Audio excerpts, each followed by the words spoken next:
Bueno, buenos días a todos los que se han conectado en estos últimos minutos. Mientras puede ser que algunos de los participantes se conecten más adelante, pero me parece oportuno dar inicio a este webinar con el doctor, a cargo del doctor Andrés y el doctor Emilio León. Andrés, Emilio, cuando ustedes estén listos, creo que podríamos dar inicio a esta charla.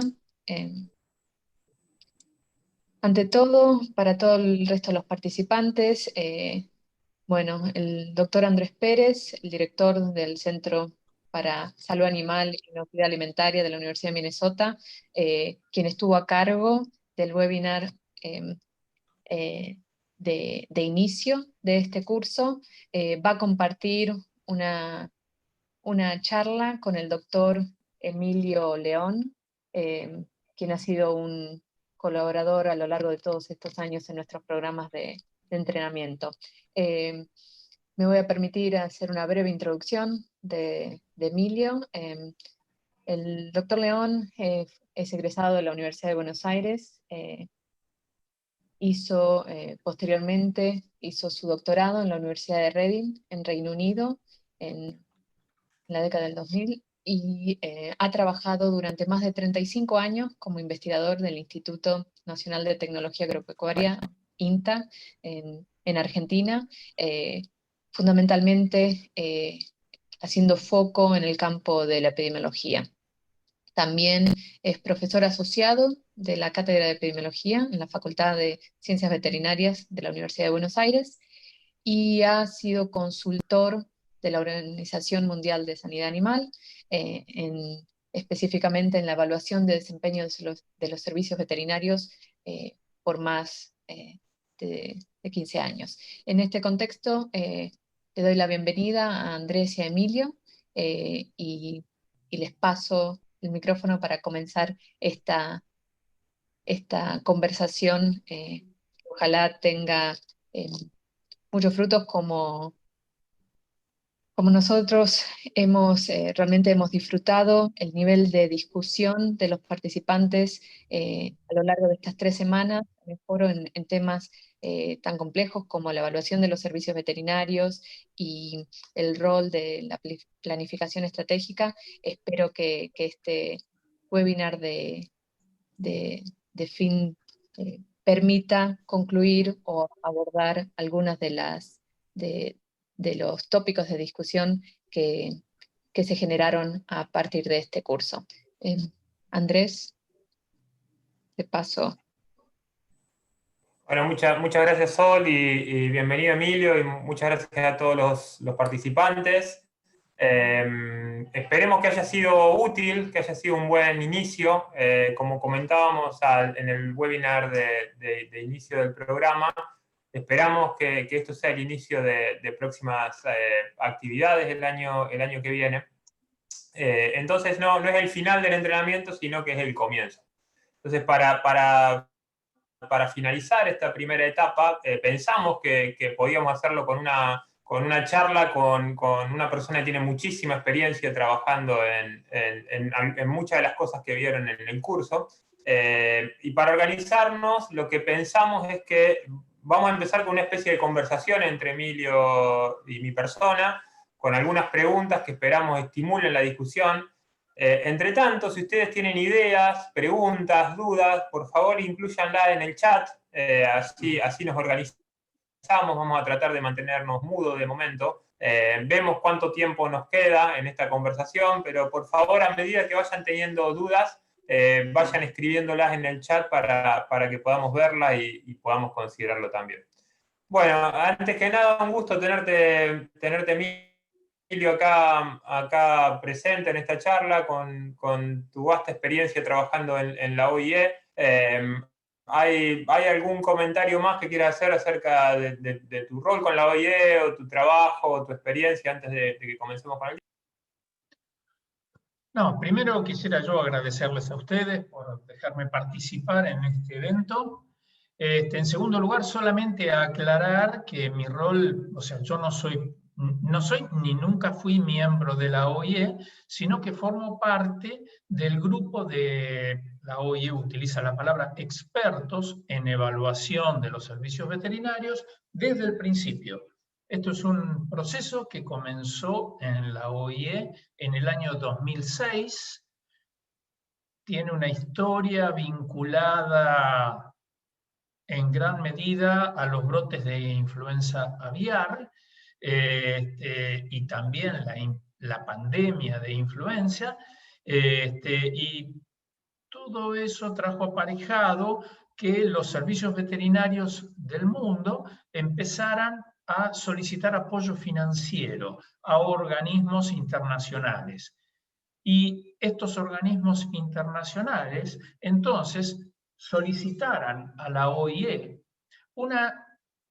primero su opinión acerca de cómo brindar esa colaboración y en segundo lugar una evaluación. Y esto fue la génesis de todo este proceso, un proceso muy largo y que sufrió muchísimos cambios desde el comienzo hasta hoy. En el 2006 se formaron grupos de trabajo para intentar desarrollar una herramienta que permitiera evaluar servicios veterinarios. Y desde ese momento yo tuve participación en este proceso, por eso estoy vinculado al mismo desde el verdadero principio. La idea fue generar una herramienta que permita evaluar servicios de países tan chicos como puede ser una isla o un país muy, muy pequeño, hasta países enormes, federales, de alta complejidad. Y encima en cada un país evaluar el servicio veterinario, que ya de por sí es una organización compleja. De modo que se generó una herramienta semi-cuantitativa o más bien cualitativa, que tiene la particularidad de ser sumamente objetiva. Todos los evaluadores son externos a la OIE, todos han sido entrenados por la OIE, y esto permite evaluar de manera más o menos objetiva, siempre va a haber errores, pero más o menos objetiva, la calidad de las prestaciones de los servicios. Bueno, en ese rol me ha tocado evaluar muchos países y entre ellos me ha tocado evaluar la primera vez que Colombia hizo su PBS, allá lejos en el año 2007, fue entre los, diría, 15 o 20 primeros países del mundo, seguramente, porque fue en marzo del 2007 y esto arrancó en el 2007. Después participé en el análisis de brecha, ya mucho después, o sea, Colombia solicitó un PBS de seguimiento, eso fue en el año 2015, en el año del cual yo no participé, en el año 2016 solicitó un análisis de brecha, en ese sí tuve participación, y después más recientemente, el año pasado, en el 2019, una evaluación PBS, pero orientada a los servicios de sanidad en los animales acuáticos. O sea que el ICA está profundamente involucrado en todo este proceso. Y bueno, espero que podamos seguir hablando de esto más adelante. Ese es mi rol hasta, en relación con la OIE y esta evaluación de los servicios. Gracias, Emilio. Y para resaltar algunos de los puntos que decís, en función de todo esto, el PBS en definitiva es una herramienta que termina siendo muy útil para los países, no solamente para su propia evaluación interna, sino para justificar la necesidad ante sus propios gobiernos y organismos internacionales de la necesidad de inversión en los servicios veterinarios, ¿no es cierto? Porque de alguna manera ayuda a identificar dónde se encuentran las falencias, reconoce la importancia que un servicio veterinario tiene en el contexto del comercio internacional, sobre todo en economías eminentemente agropecuarias como las nuestras, el rol importante que forma el sector agropecuario en la industria, y cómo esas falencias que se detectan en el servicio veterinario realmente son avaladas por una evaluación objetiva, lo cual conlleva la necesidad de mayor inversión para cubrir esas brechas, ¿no es cierto? Entonces, un poco el objetivo que se busca también es brindar a los países el apoyo, a los servicios veterinarios el apoyo cuando tienen que justificar la necesidad para ciertos cambios o inversiones, ¿verdad? No, esa es sin duda la función más importante. A ver, hay que diferenciar también niveles de países. Hay servicios veterinarios que están en niveles muy bajos y a los cuales les sirve mucho esta evaluación para identificar sus deficiencias y, por supuesto, en todos los casos sirve para solicitar recursos. Eso ya voy a volver sobre ese tema. Pero países como Colombia y muchos otros, más o menos conocen sus deficiencias, saben dónde están sus problemas. Si bien no todos, a veces el ojo externo ayuda, pero la mayor parte de sus problemas los tiene identificados.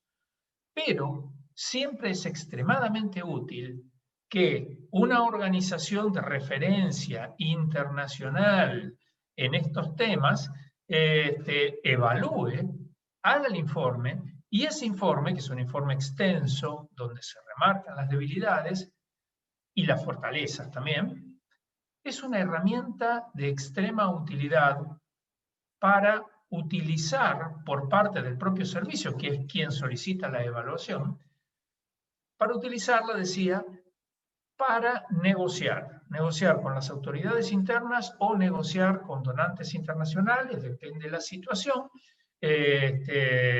y solicitar ¿qué? Apoyo, evidentemente. Miren, una organización internacional de referencia en este tema nos dice que estamos débiles en esto y en esto otro. En general, la evaluación PBS más bien sirve para ubicarse e identificar esas deficiencias. Para planificar, después la OIE vio que había que planificar, hay otras herramientas en las cuales Colombia estuvo involucrada y de las cuales podemos hablar después. Pero sí, lo que vos dijiste, Andrés, sin duda, esta herramienta, el mayor uso que tiene es para poner en evidencia ante terceras partes dónde están las falencias y solicitar apoyo. Genial, Emilio, gracias. A ver, si bien los PBS, la intención de los PBS no es comparar países, también es cierto que los PBS se han llevado a cabo creo yo que en todo el mundo a esta altura, quedará algún país perdido por ahí, pero la mayoría han tenido al menos un PBS. Y vos has participado de muchas de esas misiones. ¿Cuáles son las falencias comunes o más comunes o que normalmente uno encuentra en servicios latinoamericanos, sobre todo?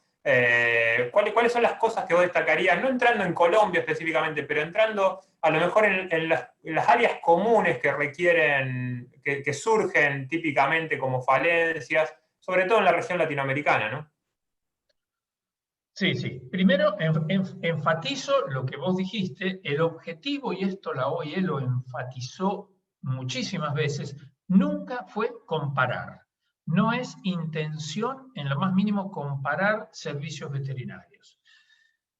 Pero sí se han hecho análisis globales. Y entre las principales deficiencias que se han encontrado, y sobre todo en Latinoamérica y en otros países en desarrollo, las principales deficiencias están, primero, recursos humanos, materiales. Eso en general suele ser la principal deficiencia. El segundo es el marco regulatorio. Todo lo que sean normativas a veces son insuficientes y otras veces necesitan ser actualizadas y armonizadas con las normativas internacionales. Esas son las dos tal vez más importantes y que por supuesto afectan todo lo demás. Después vienen las técnicas, que siempre hay cosas para mejorar, pero que ahí es más variable, ¿no? Todo, ya sea en la parte salud pública veterinaria como en la parte sanidad animal, hay distintos tipos de deficiencias, por llamarlo, o limitaciones, cosas que podrían ser mejoradas, pero los dos grandes temas principales también, a lo cual es los recursos y el marco legal, a lo cual se podría agregar también la organización general de los servicios, ¿sí? Que muchas veces afecta la calidad de las prestaciones. La OIE no pretende, jamás pretendió tampoco, decir cómo debe estar organizado un servicio.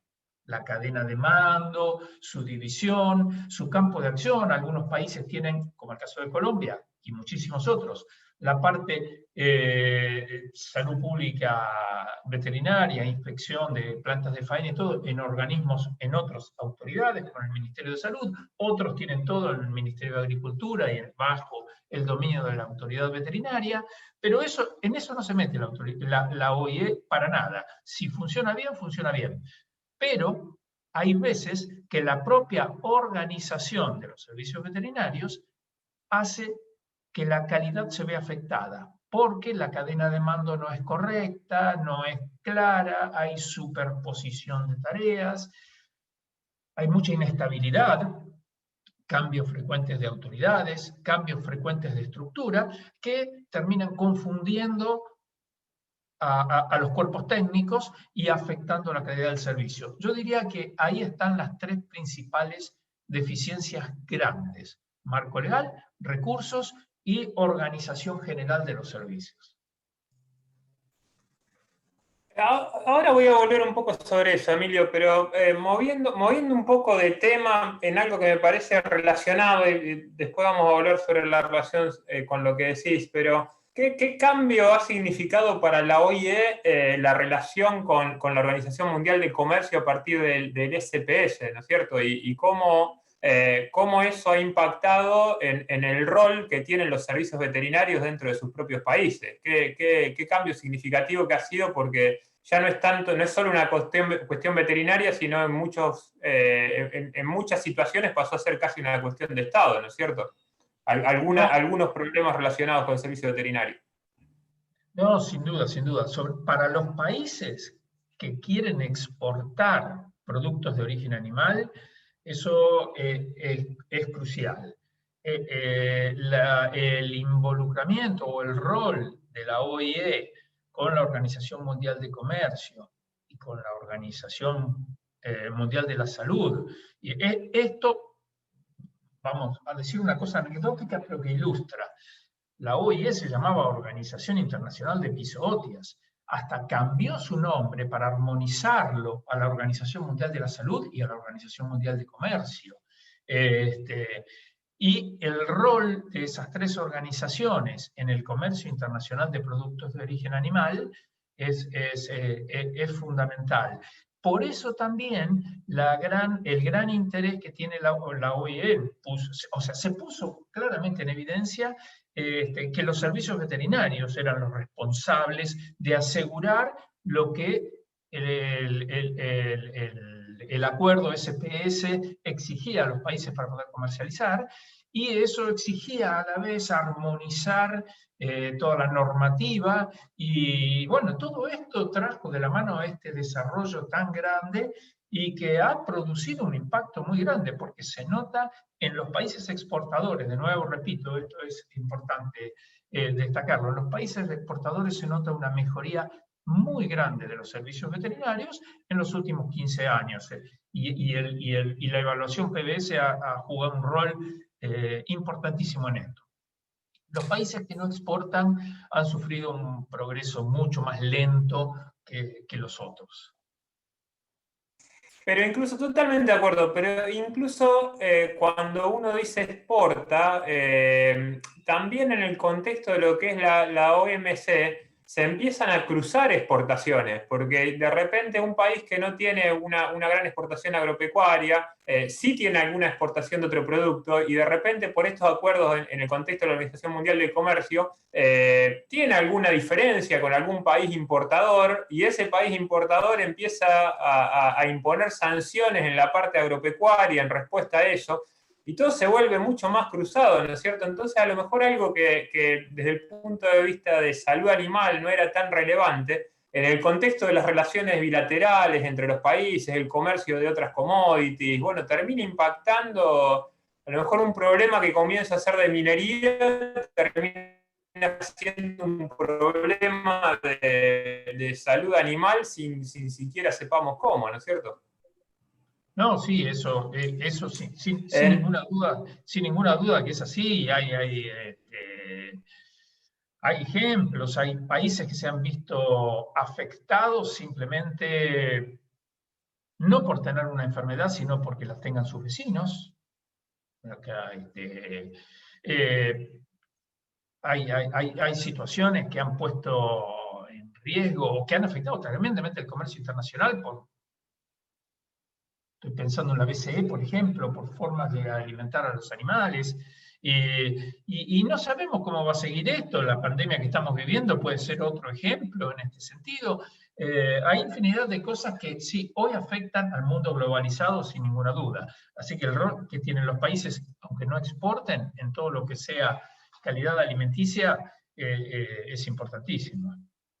Y es interesante cómo, una cosa que a mí me llamó mucho la atención cuando empecé a trabajar con la OIE hace muchos años es el escaso presupuesto que tiene la OIE con respecto a otras organizaciones internacionales, ¿no? Entonces, o sea, dos cosas que se escuchan mucho que son falacias, pero una es cómo la OIE no hace nada con respecto a tal país que no está reportando o no... o a lo mejor consideramos que no está compartiendo toda la información disponible o está ocultando algunas cosas a sus vecinos. ¿Cómo la OIE no sanciona eso? Bueno, no está en el mandato de la OIE ni tiene el poder para hacerlo, ¿no es cierto? Y por un lado, ni tiene los recursos tampoco, ni la filosofía, ni el mandato, ni todo lo demás. La OIE trabaja sobre consensos, ¿no es cierto? Y armonizaciones. Sí, y un poquito más. Es cierto que la OIE no tiene capacidad de sancionar. Eso es absolutamente así. Cada país, casi todos los países son 183 o 84 países miembros sobre más o menos 200 países que hay en el mundo. Los países que no son miembros de la OIE prácticamente no producen, son pequeños estados, muy pequeños. O sea que casi se podría decir que, no sé, casi el 100% de la producción animal ocurre en países que son miembros de la OIE. Cada país que decide ser miembro de la OIE, porque no es obligatorio, asume el compromiso de notificar, de transparencia y todas esas cosas que sabemos que tienen serias limitaciones a la hora de cumplirse. La OIE, como decía, no puede obligar, pero sí hay una obligación de notificar. Todos los años, ustedes lo saben muy bien, hay que notificar todo lo de emergencia, hay que notificarlo en el acto, y si no, informes semestrales. Si un país no informa algo importante, una enfermedad de relevancia, cualquier enfermedad de la lista de la OIE, como corresponde, por un lado, la OIE está empezando a hacer lo que se llama seguimiento de rumores y pedir información, siempre de manera muy suave y muy educada y sin imponer sanciones, como dijo Andrés, pero pregunta al servicio veterinario, ¿qué está pasando con esto? ¿Por qué no notifica? ¿Por qué no aclara? Y en segundo lugar, cada vez es más difícil ocultar, por lo que todos sabemos, por la realidad del mundo. Es muy difícil ocultar enfermedades importantes. Y si bien la OIE no sanciona, el comercio internacional sí lo hace, y muy severamente. Entonces la sanción viene por ese lado. Y el premio viene por parte de la OIE. Los países que demuestran ser transparentes tienen mucho más fácil acceso al comercio internacional que los que ocultan. Tarde o temprano se termina sabiendo, y tarde y temprano, si un país quiere exportar, lo termina pagando o beneficiándose. La transparencia y la confianza, digamos, sobre todo la confianza, se gana después de muchos años de esfuerzo. Y se pierde muy rápidamente, ¿eh? Con una sola infracción, digamos, o falta, se puede perder y después se tarda muchos años en recuperar.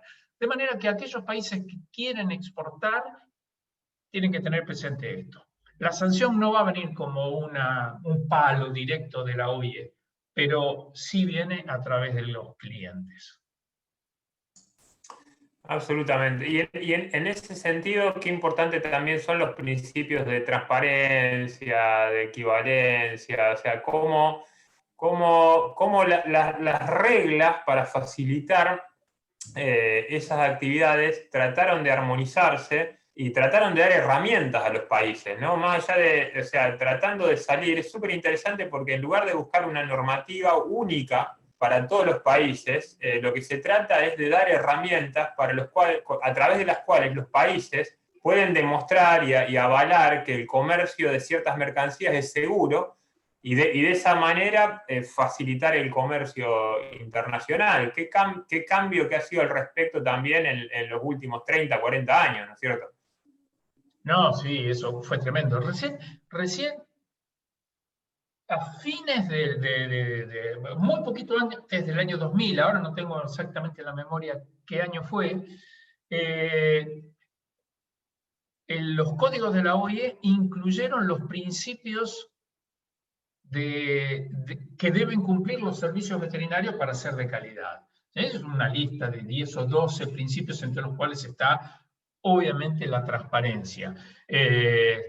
Son muchos y no vale la pena ahora mencionarlos, pero está la transparencia entre ellos. Y bueno, y en el 2006 empezó el proceso de evaluación, y la transparencia es una de las competencias críticas que es evaluada durante la evaluación PBS. Sin duda la transparencia es algo muy importante, no solo para que el país demuestre que está actuando bien y que es confiable, sino que para los países vecinos a la hora de analizar el riesgo que implica una importación. Es importantísimo saber cómo está el país del cual vamos a importar nuestros productos. Es súper interesante en ese sentido porque el cambio de paradigma que se dio a partir de lo que era las políticas consideradas apropiadas en sanidad animal hasta la década del 80, básicamente con la idea de riesgo cero, ¿no es cierto? O sea, muchos de los que fuimos a la facultad, hasta empezamos la facultad a comienzos de los 90, vimos esa transición, ¿no es cierto? O sea, cómo pasamos de la idea esa de riesgo cero, que hace acordar a la política esta que tenía el intendente, el alcalde de Nueva York, el Giuliani, del riesgo cero, que suena muy grandilocuente, suena muy interesante para algunos sectores, pero en la práctica, como epidemiólogos, es imposible. ¿Qué significa que no haya riesgo? El riesgo, en definitiva, es una combinación entre probabilidad de ocurrencia de un suceso adverso y la magnitud de las consecuencias. ¿Y quién puede asegurar que un evento tiene probabilidad cero? Es absolutamente imposible, con lo cual se produce un cambio de paradigma en moverse de esa cuestión declamatoria, de un riesgo cero, imposible de demostrar, a la idea del riesgo aceptable, de la probabilidad aceptable y manejable. Y en ese sentido, qué importantes son esos principios de equivalencia, de transparencia, porque se puede llegar al mismo fin con distintas estrategias, y en tanto y en cuanto uno puede demostrar que la estrategia que está siguiendo corresponde a un riesgo aceptable, eso de acuerdo a la OIE debería ser compatible con el comercio. Dale. No, sí, estoy totalmente de acuerdo con lo que estás diciendo. El riesgo cero es un concepto que no existe más. Existió tal vez basado en las situaciones que existían antes, donde el comercio internacional era mucho más restringido, pero hoy el mundo globalizado como está, primero el concepto de riesgo cero, si uno lo piensa, es absolutamente imposible, es una entelequia. Pero en comercio internacional lo que se ha visto es que no se puede condenar a un país por tener una determinada enfermedad si ese país está haciendo los esfuerzos y puede garantizar que la enfermedad la tiene en un determinado sector y en otro no.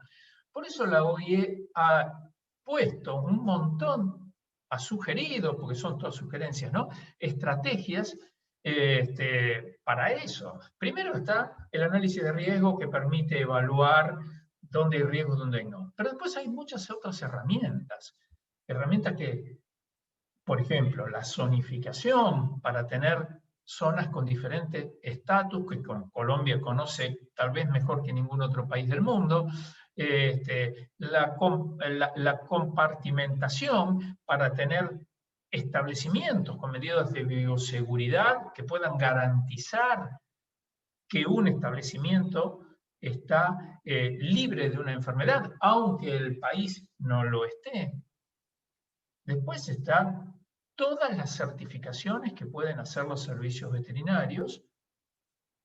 A mí me gusta, tal vez me salga un poquito de tema, pero viene decir que los servicios veterinarios desarrollan sus acciones, podríamos sintetizarla en 3 cosas, solamente 3 cosas: prevenir, controlar y certificar.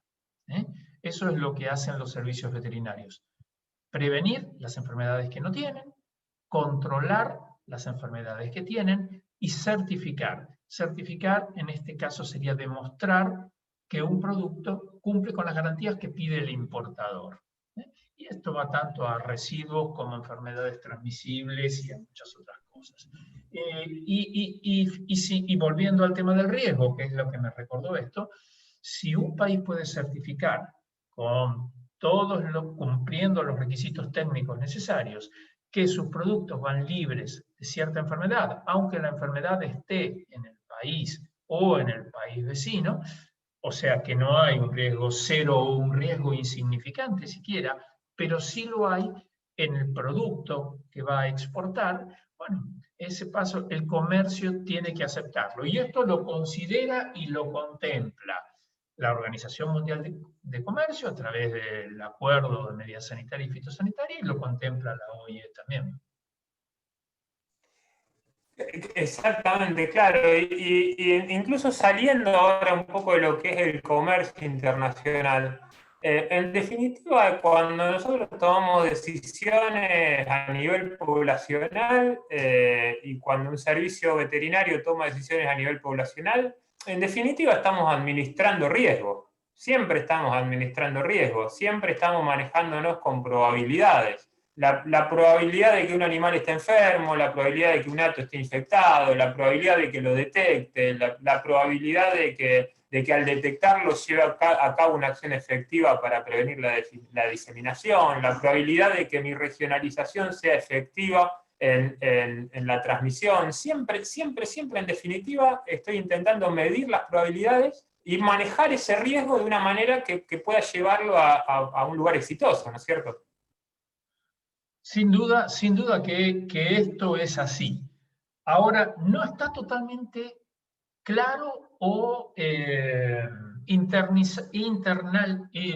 comprendido completamente por los veterinarios que toman decisiones. Es clarísimo que cada decisión que uno tome implica un riesgo, las acciones que vaya a tomar, en sanidad animal y en cualquier otro aspecto de la vida, ¿no? Pero en sanidad animal, cada decisión que un servicio tome, ya hablando de sanidad animal en el interior del país y dejando de lado el comercio, como vos dijiste. Pero si yo tomo la decisión de permitir que los animales vayan de un lado al otro, o tomo la decisión de vacunar o levantar una vacunación, o lo que sea, va a implicar un riesgo. Ese riesgo es probabilidad y todo eso, pero lo que faltaría todavía, yo creo que hay un pequeño empujón que hacer a los servicios veterinarios,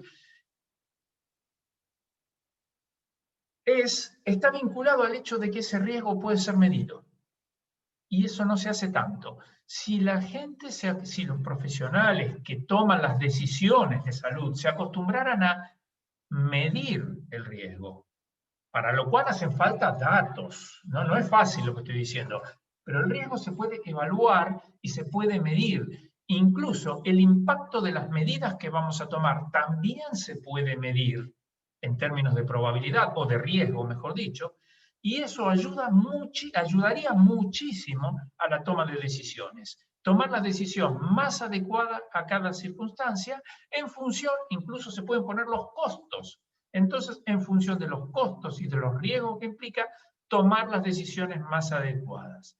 Pero requiere de dos cosas: tener muchos datos y analizar muy bien esos datos.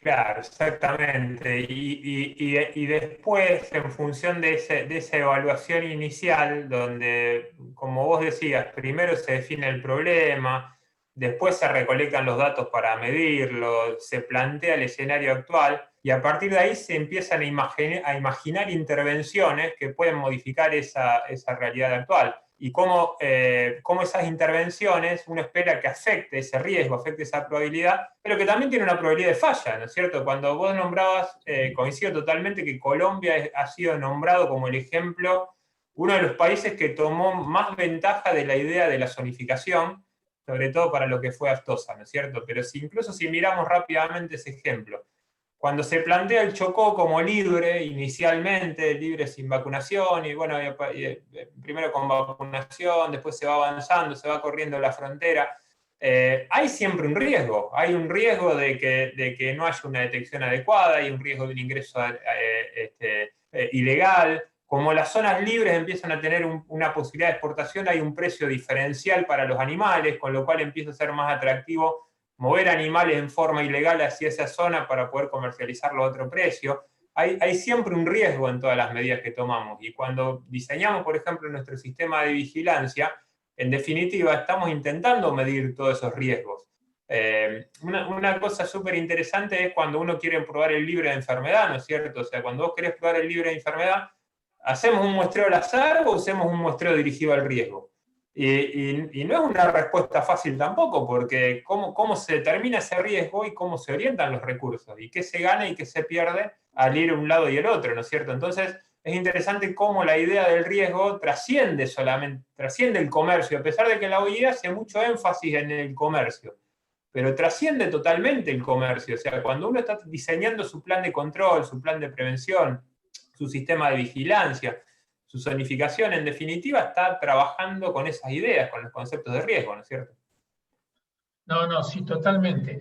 De hecho, el concepto de vigilancia basada en riesgo, que se va imponiendo de a poco en el mundo, es curioso cómo a todos nos pasa. Reconozco que personalmente me sucedió, pero le pasa a todo el mundo, lo veo muy frecuentemente, trae ciertas dudas, muchas dudas, ¿no? La gente tiene miedo o no se decide. En general la vigilancia se hace de manera relativamente homogénea, al menos por zona, y vigilancia basada en riesgo, no. Le tienen miedo o genera dudas la parte de cómo lo voy a calcular al riesgo, cómo voy a medir si es más grande en una zona o en otra, la estadística asociada, cuando en realidad la estadística asociada es, digamos, relativamente simple. No digo que es lo más simple del mundo, pero no hay ningún problema en que, además no lo tiene que saber todo el mundo, lo tienen que saber 2 o 3 personas que lo van a analizar. No es lo difícil. Lo difícil, porque sí hay una parte difícil, para todo lo que sea evaluación de riesgo, incluso para el comercio, para todo, es tener la suficiente cantidad de datos que permitan analizar. Y muchas veces los servicios veterinarios, esto es otro de los problemas que veo con mucha frecuencia, que se ven, ¿no? Con mucha frecuencia. Los servicios veterinarios, no hablo de los servicios veterinarios muy malos, pero hablo de los servicios veterinarios relativamente buenos, entre los cuales, por supuesto, está el ICA. Tienen muchísimos más datos de lo que usan para analizar. Los tienen los datos, algunos no, otros, muchísimos y muy importantes, los tienen y no los analizan con la intensidad, la fuerza que podrían utilizarla, es decir, no le sacan todo el provecho que podrían sacarle. ¿Por qué? Porque en general a los veterinarios no les gusta trabajar con datos. Y no se ha comprendido todavía el gran beneficio vinculado a lo que decía Andrés, la vigilancia basada en riesgo y la evaluación de riesgo en general.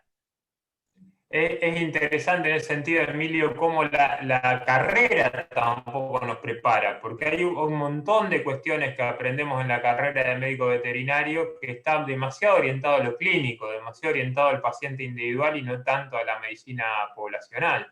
Entonces después prácticamente hay que aprenderlo cuando uno ya salió después de 5 años, 6 años, 7 años, lo que sea, dedicándose a aprender, uno sale y tiene que empezar a aprender de nuevo un montón de cosas que no se vieron.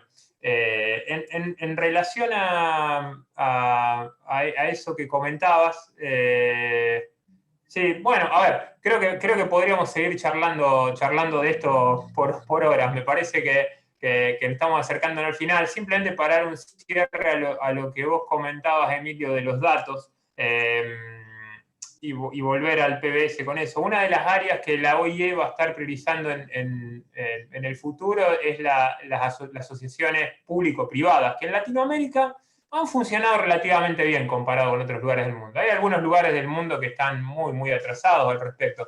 En Latinoamérica sabemos al menos a qué nos referimos cuando hablando de asociaciones públicos-privadas, para agregar a la cantidad del dato que tiene el privado también, ¿no es cierto? O sea, y esa zona gris donde, qué dato le corresponde al privado y hasta dónde llega un servicio veterinario, ¿no? Pero cómo se pueden construir esas sociedades para otra cosa que vos decías, que quiero reforzar, o sea, la diferencia entre lo que es un dato y lo que es información. Un dato no es información. A un dato hay que recolectarlo con un objetivo, con un propósito, de una determinada manera, y si lo hago de esa manera y le agrego el análisis adecuado, convierto ese dato en información. Y esa información es la que tengo que usar para mejorar mi toma de decisiones. ¿Cómo es importante diferenciar esas dos ideas y cómo es importante lo que va a promover la OIE en los próximos años, esas sociedades público-privadas para mejorar un poco tanto el proceso de recolección de datos como la calidad de la información y la implementación de las soluciones, ¿no es cierto? Sí. Hay muchísimos aspectos. O sea, a ver, lo voy a encarar de otra manera. Hay algunas enfermedades, tal vez poquísimas, tal vez estoy pensando en fiebre aftosa, que los servicios veterinarios pueden encarar por su cuenta y hasta ahí, me parece que ni siquiera esa. Para lo demás, necesita sí o sí la colaboración de otros actores. En ese sentido, la OIE está promoviendo con muchísima fuerza la participación pública-privada a través de diferentes figuras.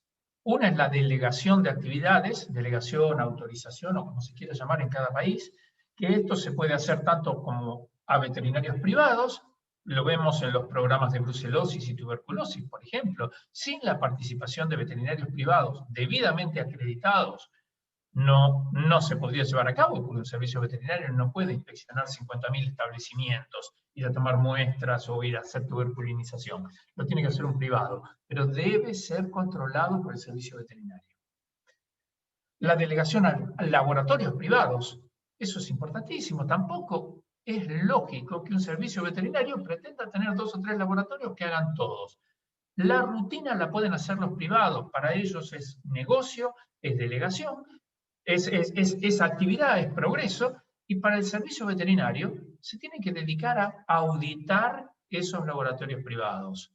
Tienen que ser bajo condiciones de control de calidad, no autorizar a cualquiera, control de calidad permanente. para los que producen productos, productos o biológicos, productos veterinarios, medicamentos me refiero, y alimentos, esos son todos privados, pero que deben ser permanentemente controlados.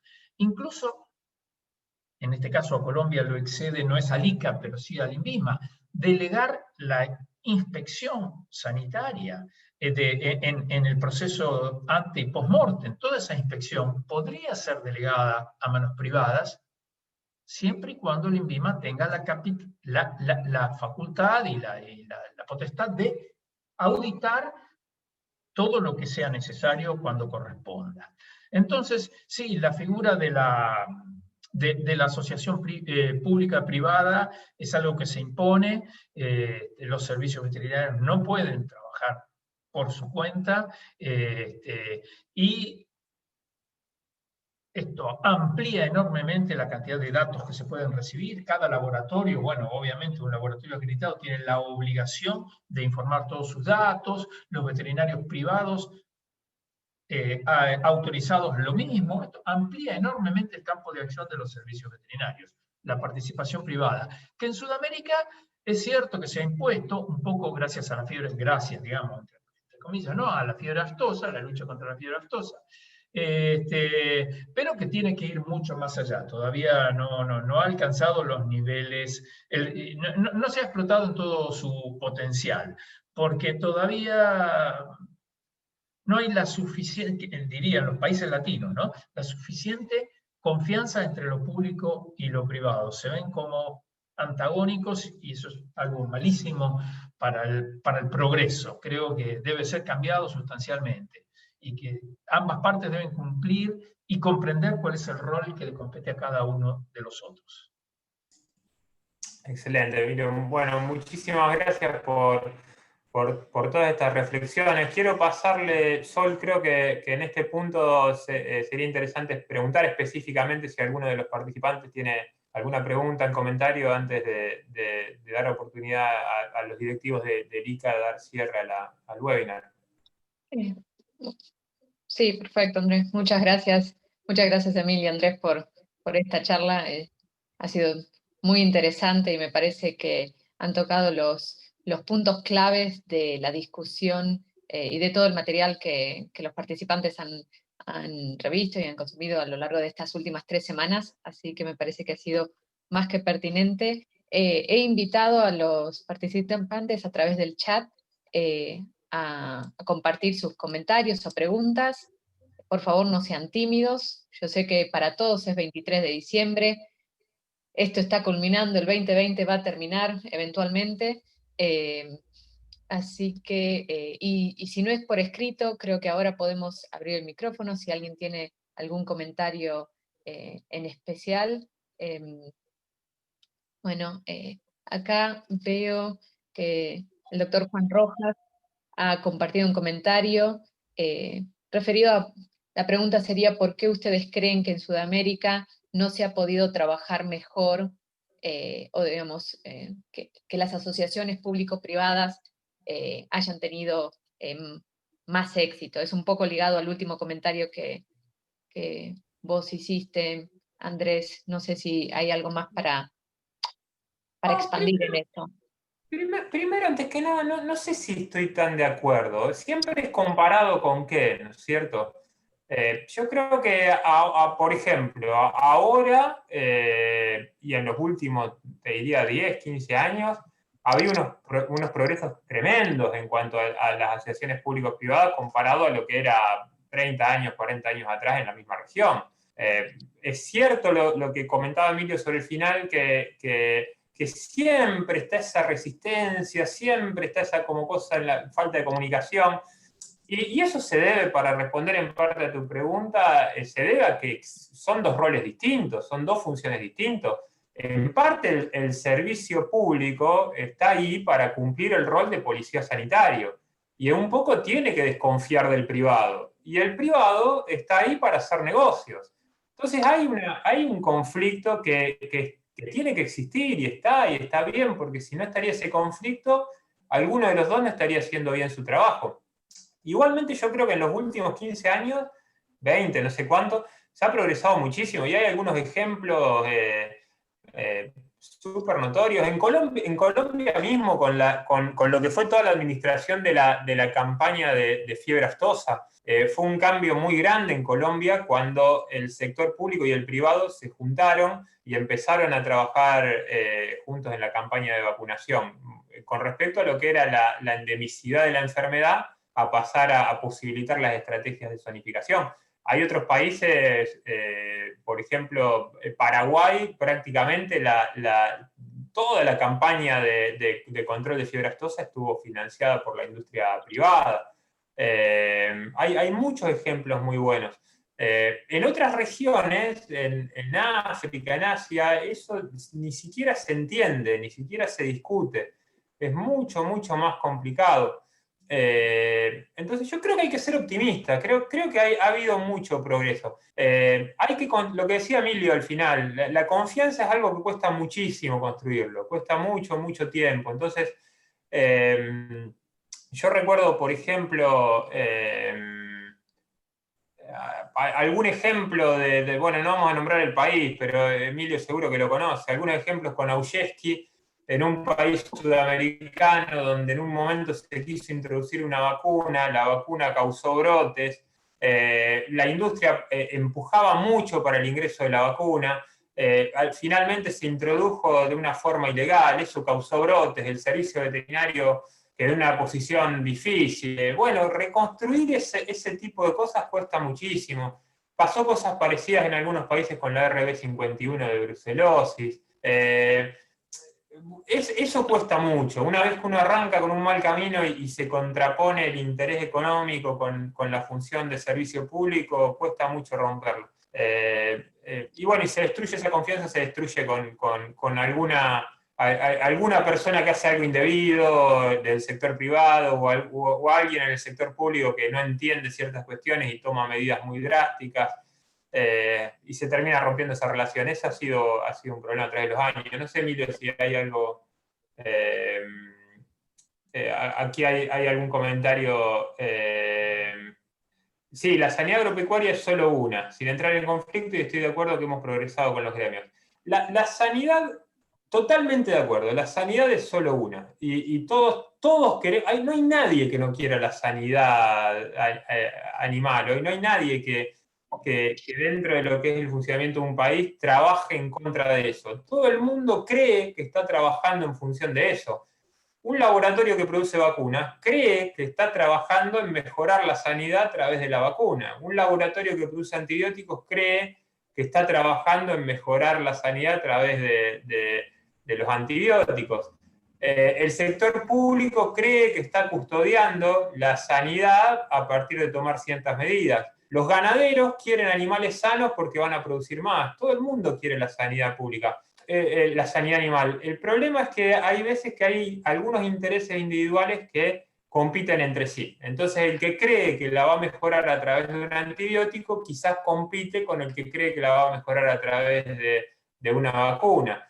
El que cree que, el ganadero que cree que tiene sus animales más sanos, quizás compite con otro ganadero que sigue con otra estrategia. O sea, hay competencias. Eso es lo que resulta difícil manejar y que hay que manejar con muchísima confianza. Pero el primer paso es el respeto, me parece. El primer paso es el respeto, que es lo primero que se rompe cuando uno empieza a encontrar esas falencias. Cuando yo ya no respeto a tal laboratorio porque pienso que le interesa simplemente hacer dinero vendiendo este producto y ya no le creo nada a lo que me está diciendo con respecto a esa vacuna, a ese antibiótico, porque no le tengo respeto. Cuando no se le tiene respeto al sector público porque se piensa que no entiende ciertas dinámicas, cuando no se le tiene respeto al sector privado porque piensa que está dispuesto a hacer cualquier cosa con tal de ganar $1 más o menos. Ahí cuando se rompe ese respeto es que tenemos problemas.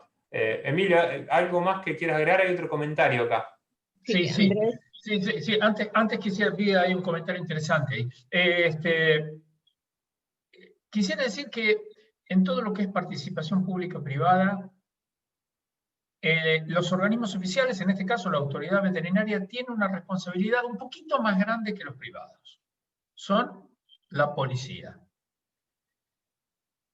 Como tiene una importancia un poquito más grande que los otros, tiene una responsabilidad mayor que debe cumplir. Y esto afecta muchísimo. Estoy totalmente de acuerdo con que ha habido progresos enormes, impensados hace 20 años o 30 años, era impensado comparado con lo que se ha alcanzado hoy. Sin embargo, uno a todos lados de lo que va, particularmente en Latinoamérica, no voy a decir nada nuevo, escucha que la gente se sigue quejando del sector público, los privados. Y tienen algo de razón. ¿A qué me refiero? Si un laboratorio quiere producir un producto, tiene que ser autorizado por la autoridad correspondiente. Y eso está bien, y nadie piensa que no debe ser así.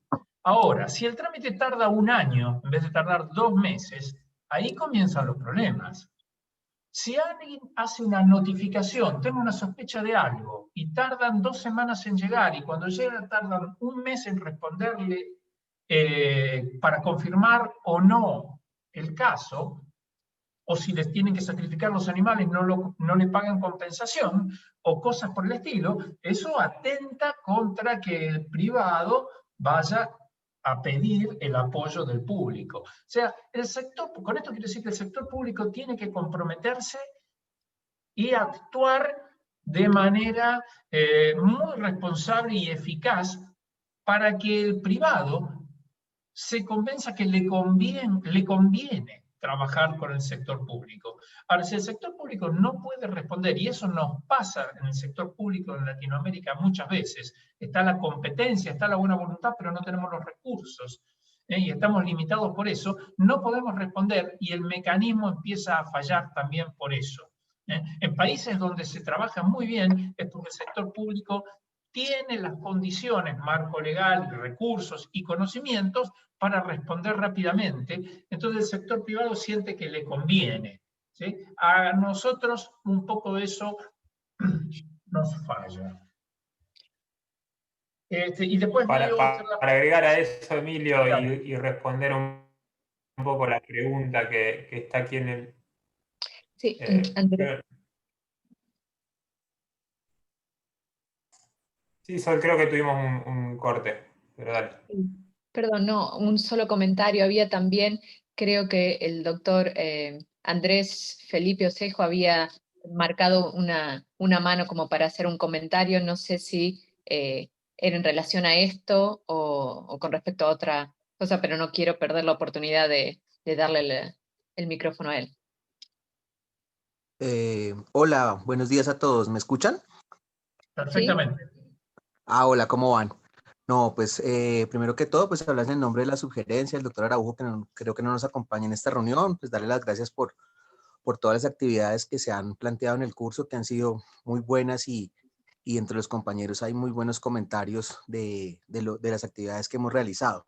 Ya el comentario que quería hacer, de pronto hablar con el doctor Emilio y con el doctor Andrés también, es que pues yo estuve trabajando 18 años en el servicio en región, en provincia, como se dice, y llevo 2 años en el nivel central, en la Dirección de Sanidad Animal, y pues no había tenido la oportunidad de conocer de pronto los documentos, o no los había leído a detalle de los PBS que se habían analizado, y pues los revisé con el tema de los ejercicios que hemos venido haciendo, y hay algo que me deja un poco preocupado, ¿no? Porque estos PBS pues son de hace unos años, ¿sí? Y lo vamos a ver a lo que tenemos hoy en algunos casos de los puntos como álgidos que se habían encontrado en ese momento en algunos aspectos de infraestructura, de pronto de la formación de los profesionales, de la capacitación continua que debía tener, y bueno, es algo que ya estamos iniciando en este momento,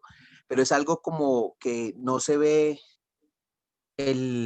digamos, el avance, y me preocupa mucho que uno quede como estático en ese avance de ciertos puntos que son muy álgidos, como lo decía. Entonces quería preguntarles si en otros países que han hecho estos mismos ejercicios ha sucedido lo mismo, o los cambios sí son más, o son más rápidos, porque de verdad que pienso yo de lo que analizaba y leía, me sentía como leyéndome a mí cuando trabajaba en la región, y cambios que no se han dado de una manera rápida como de pronto lo esperábamos que pasara después de ese análisis.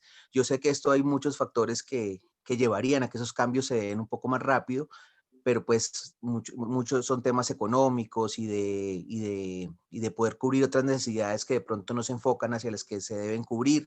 Entonces quería hacerles esa pregunta y pues es algo que me dejó preocupado al hacer el ejercicio.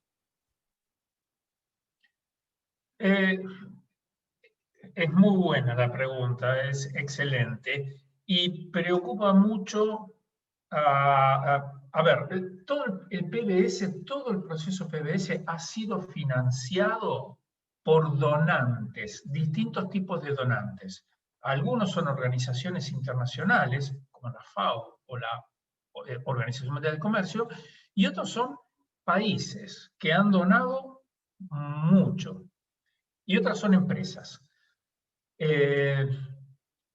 Y hace unos años, todos esos donantes le preguntaron a la OIE, estoy simplificando, pero más o menos así, ¿qué progreso hubo desde que estamos haciendo esto?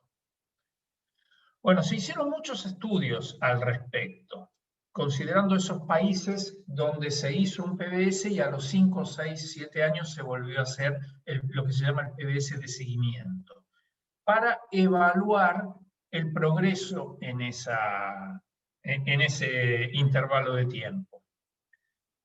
Y se encontraron, efectivamente, todo esto, imagínense ustedes que hay una diferencia enorme entre los países, entre las regiones, es muy difícil, no se puede generalizar, pero sí ha habido progresos sustanciales en algunas de las competencias, en lo que es marco legal, ha habido bastante progreso en los países.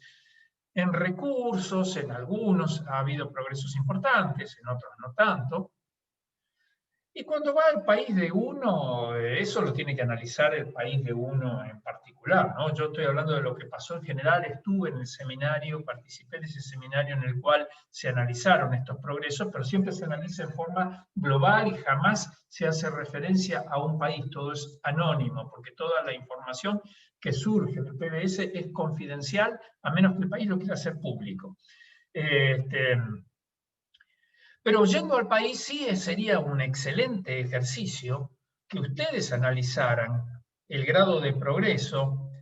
El primer PBS yo creo que es demasiado histórico, muy viejo, se ha cambiado sustancialmente la herramienta en comparación a cuando se hizo el segundo. El análisis de brecha pone de manifiesto algunas deficiencias, entre las cuales la capacitación continua estaba mencionada muy enfáticamente y muy relacionada con el tema, un tema, recuerdo porque yo fui uno de los que redactó el informe y que hizo la evaluación, ¿no? Con la alta proporción de personal contratado que había en el ICA, que no sé cómo será la situación ahora, si eso ha cambiado o no, pero considerando que no pasó tanto tiempo, no creo que haya cambiado muy sustancialmente, y ese personal contratado no tenía acceso a actividades de capacitación, salvo muy esporádicamente, pero no, si no, no. Así que eso era un serio problema y la capacitación en general, no crean que Colombia es una excepción, en distinto grado los países hacen algunas cosas, pero en general el personal requiere más capacitación. Lo dice el personal de terreno. Cuando uno va al terreno y pregunta, todo el personal siempre dice, requiero más capacitación en ese sentido. Ahora, en cuanto a los progresos, sí, esto es lo bueno de esta herramienta. Si uno lo pudiera hacer cada 6, 7, 8 años y ver cómo progresó y cómo reorientizar o guiar las acciones futuras, planificar en función de eso. Realmente es de una extrema utilidad en ese sentido. Emilio, no quiero dejar escapar un comentario, una última pregunta que teníamos acá en el chat con respecto a las actividades indelegables. Yo creo que un poco lo mencionamos, pero lo comentabas vos y lo quiero reforzar, con la misión de policía sanitario del servicio, ¿no es cierto? En definitiva, el servicio veterinario es un servidor público y como tal responde, es quien tiene que responder al público. y en las democracias occidentales básicamente nos olvidamos porque lamentablemente muchas veces la clase política, no en Argentina o en Colombia, que la clase política no dejan que desear, pero en otros lugares dejan un poquito que desear, y nos olvidamos a lo mejor del contexto, pero el pueblo le da en definitiva al servidor público la misión de llevar adelante ciertas funciones, y en el caso del servicio veterinario está proteger al sector público y al sector animal y la salud. Entonces, en definitiva, esa misión es indelegable, porque si delegamos eso, no tiene razón de ser, no tiene justificativo la función. Entonces ha habido mucho conflicto con respecto a eso, porque obviamente desde el punto de vista político hay visiones más o menos liberales, más o menos conservadoras. Eso ya es política y nosotros no podemos entrar en esa discusión, cada uno tendrá sus propias creencias.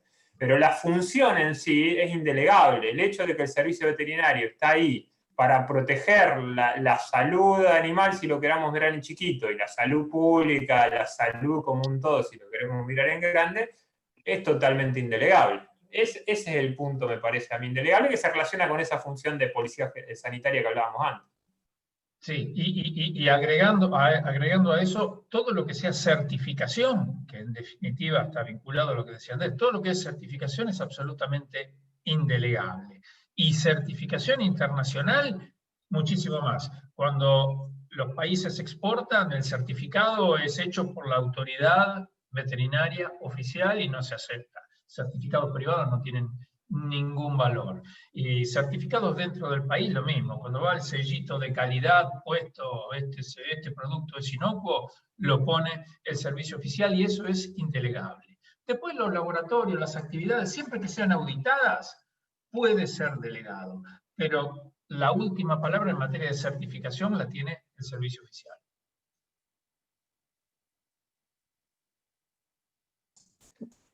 Para la última pregunta que aparece aquí en el chat, excede un poco el tiempo. Es muy válida la pregunta, pero realmente, prácticamente si tenemos la suerte el año que viene de llevar adelante, como el ICA nos lo había solicitado, el curso de análisis de riesgo, es uno de los puntos que vamos a estar discutiendo. Cómo llevar a cabo un análisis de riesgo, la información que debe recolectarse, cómo analizarlo y demás. Sí, muchas gracias, Andrés, porque me parecía que sí, dado el tiempo y dado la amplitud de esa pregunta, me parece que lo mejor tal vez es, yo estoy tomando en cuenta todos los comentarios que se compartieron en el chat y seguramente eso va a informar las actividades futuras en concordancia con lo que vamos a seguir trabajando con el doctor Araujo y el doctor Osejo el año que viene. Como último comentario, bueno, entiendo que las evaluaciones PBS tienen costo, que bien puede ser cancelado por el país solicitante o por auspiciantes externos. ¿Hay alguna, me parece que esto es pertinente resolver esta consulta, Emilio, ¿hay alguna exigencia de garantizar y dar sostenibilidad a un nivel mínimo de mejoramiento de los hallazgos obtenidos en esta evaluación PBS y en la definición de brechas? A ver, no sé si entiendo bien la pregunta, sí la estaba leyendo, pero el costo del PBS en un principio era gratuito, solamente el costo de la evaluación eran los viajes internos, porque no sé si ustedes todos lo saben, pero son 15 días que van a estar en el país, 3 evaluadores que va a mandar la OIE. El costo para el país estaba dado nada más que por los traslados dentro del país. Después todo lo que es alojamiento, traslado de los evaluadores, todo eso corre por parte de la OIE, o corría, porque las cosas han cambiado, el mundo ha cambiado lamentablemente y cada vez hay menos recursos. De manera que las pocas evaluaciones que se llevan a cabo últimamente siguen con esta característica en países con poco desarrollo, digamos. Pero no creo que seguro no es el caso de Colombia. Sí que últimamente hay que pagar un poco más para tener una evaluación PBS. Pero por supuesto no hay ningún compromiso de progreso por parte del país. La evaluación es algo que el país solicita cuando quiere hacerla, y lo que va a hacer con ese informe extenso que va a recibir es cosa del país. Lo utiliza o lo tira. Y nada más, eso es decisión totalmente del país. Y la OIE, lo último que creo que es importante decir esto, está promoviendo muy fuertemente que se haga autoevaluación. Incluso hasta ofrece seminarios para enseñarle a un país, si hiciera falta, cómo autoevaluarse usando la herramienta PBS. Pero si no, es cuestión de... La herramienta está disponible en la web, la pueden bajar, ustedes tienen los informes, es la misma herramienta, podrían autoevaluarse. Yo entiendo que no es fácil autoevaluarse, en realidad es bastante difícil. Siempre que nos autoevaluamos creemos que somos mejores que si nos hubiese evaluado otro desde afuera. Pero es una alternativa, autoevaluarse. Y si no, recurrir a la OIE. Muchas gracias, Emilio.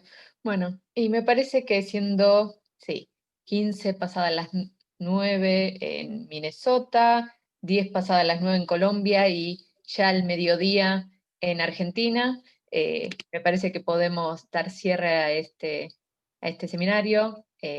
Les agradezco nuevamente a Andrés, Emilio, por esta charla y esta discusión. Me parece que a veces uno comprende y es mucho más ameno escuchar cómo todos estos conceptos se interrelacionan cuando es una charla y no una presentación académica, que me parece que es mucho más gratificante para, como participante de esta charla, escucharlos a ustedes dos. Agradezco a todos los participantes que se han conectado, creo que hemos tenido casi el 100% de participación de la cohorte de oficiales del ICA que han tomado este curso. Les agradezco mucho a todos la perseverancia. Yo sé que comprometerse con este curso a fin de año ha implicado esfuerzos personales y de sus oficinas, con lo cual estamos al tanto de eso. Todo el equipo del doctor Araujo y todo el resto del equipo del ICA que hicieron posible este entrenamiento, saben que les pidieron un esfuerzo extra, pero me parece que esto ha rendido frutos y esperemos poder continuar esta conversación el año entrante. Sin más, me parece que les deseo a todos muy felices fiestas, un muy buen año nuevo y esperemos que el 2021 nos espere con mejores previsiones que este año que ha sido muy desafiante para todos. Andrés, no sé si querés comentar algo más y si no, podemos dar cierre. Simplemente reforzar eso, Sol. Muchas gracias a vos por toda la coordinación, a Lica por la oportunidad y por confiar en nosotros, a Emilio por siempre ser parte de nuestro equipo, y a los participantes sobre todo por el esfuerzo. Espero que les haya servido y esperemos poder continuar trabajando juntos el año que viene. Con eso, muchísimas gracias a todos. No sé si hay alguien de ICA que quiera decir algo antes de finalizar. Estas oportunidades de Zoom son todavía un poco extrañas. Andrés, me gustaría decirles pues, lo mismo que les expresé ahora, agradecerles pues el curso. La verdad para nosotros es un tema, hacer estos cursos es novedoso en nuestro servicio, es algo que desde la sugerencia y la gerencia nuestra del servicio se ha venido impulsando, y lograrlo y verlo este año como ya palpable y haber logrado pues esta pequeña corte en este primer módulo, digámoslo así, nos deja como muy motivados y esperamos cumplir con el siguiente año, poder completar toda la dinámica que nos han mostrado y que nos han contado cómo es todo, la totalidad del curso, y queremos seguir adelante con esto. Esto hace parte de lo que necesitamos como servicio, fortalecernos técnicamente, académicamente y obviamente para ser mejores en nuestro quehacer diario. A ustedes muchas gracias y espero vernos el próximo año. Muchísimas gracias, Andrés. Muchas gracias, Andrés. Feliz fin de año para todos. Sí, agradezco entonces, de nuevo no quiero olvidarme a nadie, pero bueno, a todo el equipo del doctor Araujo, la doctora Moreno, Jennifer, y todo el equipo que hizo posible la logística y la parte administrativa que a veces en nuestras instituciones es un dolor de cabeza. Y les pido un favor a todos los participantes que recuerden, obviamente, completar las últimas actividades que tenemos de esta semana, pero sobre todo completar la evaluación del curso. Sus comentarios para nosotros son muy valiosos para la mejora continua de los programas de capacitación, con lo cual, sí, los invito a completar la evaluación. Eso, vamos a reenviar el link, pero bueno, ya lo enviamos la semana pasada, pero voy a mandar un recordatorio, así está, lo reciben todos. Y bueno, muchas gracias y feliz año a todos. Felicidades. Muchas gracias. Gracias, felicidades. Hasta luego.